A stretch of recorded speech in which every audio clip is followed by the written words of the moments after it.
Hi friends, welcome back to my channel. ಹೇಗಿದ್ದೀರಾ ಎಲ್ಲ? I hope ಎಲ್ಲ ಚೆನ್ನಾಗಿದ್ದೀರಾ ಅಂತ ನಾನು ಭಾವಿಸ್ತೀನಿ.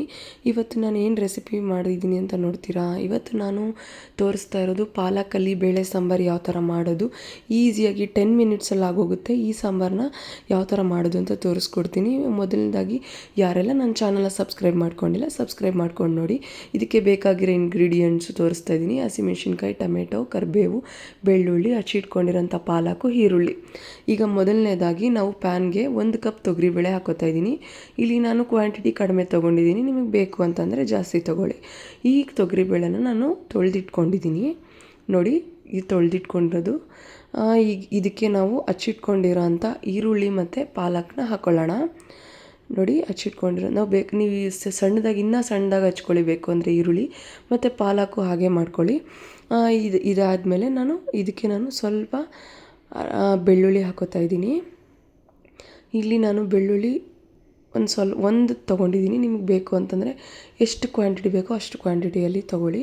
ಮತ್ತು ಹಸಿಮೆಣ್ಸಿನ್ಕಾಯಿ, ನಿಮಗೆ ಖಾರ ಎಷ್ಟು ಬೇಕು ನೋಡಿಕೊಂಡು ಹಸಿಮೆಣ್ಸಿನ್ಕಾಯಿ ಅಷ್ಟು ಕ್ವಾಂಟಿಟಿಯಲ್ಲಿ ತೊಗೊಳ್ಳಿ. ಹಚ್ಚಿಟ್ಕೊಂಡಿರೋಂಥ ಟೊಮೆಟೊ, ಮತ್ತು ಇದಕ್ಕೆ ನಾನು ಅರಿಶಿನ ಹಾಕೋತಾ ಇದ್ದೀನಿ. ಸ್ವಲ್ಪ ಅರಿಶಿನ, ಮತ್ತು ಈಗ ನಾನು ಎಷ್ಟು ಬೇಕೋ ಅಷ್ಟು ನೀರು ಹಾಕ್ಕೊಳ್ಳೋಣ. ಇದು ಎಲ್ಲ ಮುಳುಗೋ ಅಷ್ಟು ನೀರು ಹಾಕ್ಕೊಳ್ಳಿ, ಜಾಸ್ತಿ ಹಾಕ್ಕೊಳಕ್ಕೆ ಹೋಗಬೇಡಿ. ಇದು ಎಷ್ಟು ಮುಳುಗುತ್ತೋ ಅಷ್ಟೇ ನೀರು ಹಾಕ್ಕೊಳ್ಳಿ. ಅದಾದಮೇಲೆ ನೋಡಿ, ನಾನು ಈಗ ಧನಿಯಾ ಪೌಡರ್ 2 ಸ್ಪೂನ್ ತೊಗೊಂಡಿದ್ದೀನಿ, ಮತ್ತು ರುಚಿಗೆ ತಕ್ಕಷ್ಟು ಉಪ್ಪು ಹಾಕ್ಕೊಂಡಿದ್ದೀನಿ. ಇದನ್ನು ಮಿಕ್ಸ್ ಮಾಡಿಕೊಂಡು ಕುಕ್ಕರ್ಗೆ ಇಟ್ಕೊಳ್ಳಿ. ಕುಕ್ಕರ್ಗೆ 1-2 ವಿಷಿಲ್ ಸಾಕು ನೋಡಿ. ಬಿಸಿ ಬಿಸಿ ಸಾಂಬಾರು ರೆಡಿಯಾಗಿದೆ ನೋಡಿ. ಈಗ ನಾನು ಕಲಿಸ್ತಾ ಇದ್ದೀನಿ. ತುಂಬ ಚೆನ್ನಾಗಿ ಕಾಣಿಸ್ತಾ ಇದೆ. ಸ್ಮ್ಯಾಶ್ ಆಗಿಲ್ಲ ಅಂತಂದರೆ ಸ್ಮ್ಯಾಶ್ ಮಾಡ್ಕೊಳ್ಳಿ ನೋಡಿ. ಸ್ಮ್ಯಾಶ್ ಮಾಡ್ಕೊತಾ ಇದ್ದೀನಿ ನಾನು. ಇನ್ನೂ ಚೆನ್ನಾಗಿ ಟೇಸ್ಟಿಯಾಗಿ ಬರುತ್ತೆ. ಅಷ್ಟೊಂದು ಸ್ಮ್ಯಾಶ್ ಎಲ್ಲ ಮಾಡ್ಕೊಳಕ್ಕೆ ಹೋಗಲಿಲ್ಲ, ಆಗಿತ್ತು ಆಲ್ರೆಡಿ.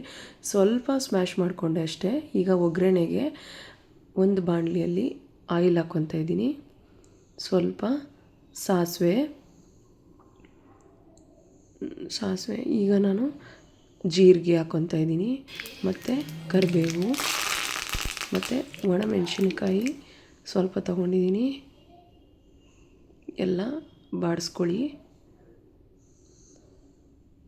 ಸಿಕ್ಕಾಪಟ್ಟೆ ಟೇಸ್ಟಿಯಾಗಿರುತ್ತೆ. ಒಮ್ಮೆ ಈ ರೆಸಿಪಿನ ಟ್ರೈ ಮಾಡಿ ನೋಡಿ. ಈಗ ಆಗಿದೆ. ನಾನು ಇದಕ್ಕೆ ಸಾಂಬಾರಿಗೆ ಹಾಕ್ಕೊಂಡಿದ್ರೇ ಆಗಿದೆ. ಇದಕ್ಕೆ ಬೇಕು ಅಂತಂದರೆ ಕೊತ್ತಂಬರಿ ಸ್ವಲ್ಪ ಹಾಕ್ಕೊಳ್ಳಿ, ನಾನಿಲ್ಲ ಹಾಕ್ಕೊಂಡಿಲ್ಲ. ಸೊ ಸಿಂಪಲ್ಲಾಗಿ ಈಸಿಯಾಗಿರೋ 10 ಮಿನಿಟ್ಸ್ ಸಾಕು, ಬೇಗ ಈ ರೆಸಿಪಿ ಆಗೋಗುತ್ತೆ. ಒಂದ್ಸಲಿ ಈ ರೆಸಿಪಿನ ಟ್ರೈ ಮಾಡಿ ನೋಡಿ. ಮುದ್ದೆ ಜೊತೆ, ರೈಸ್ ಜೊತೆ ಸಿಕ್ಕಾಪಟ್ಟೆ ಕಾಂಬಿನೇಷನ್ ಚೆನ್ನಾಗಿರುತ್ತೆ. ಈ ವಿಡಿಯೋ ಏನಾದರೂ ನಿಮ್ಗೆ ಇಷ್ಟ ಆದರೆ ಲೈಕ್ ಮಾಡಿ, ಶೇರ್ ಮಾಡಿ, ಸಬ್ಸ್ಕ್ರೈಬ್ ಮಾಡ್ಕೊಳ್ಳಿ. Thank you for watching. Bye bye.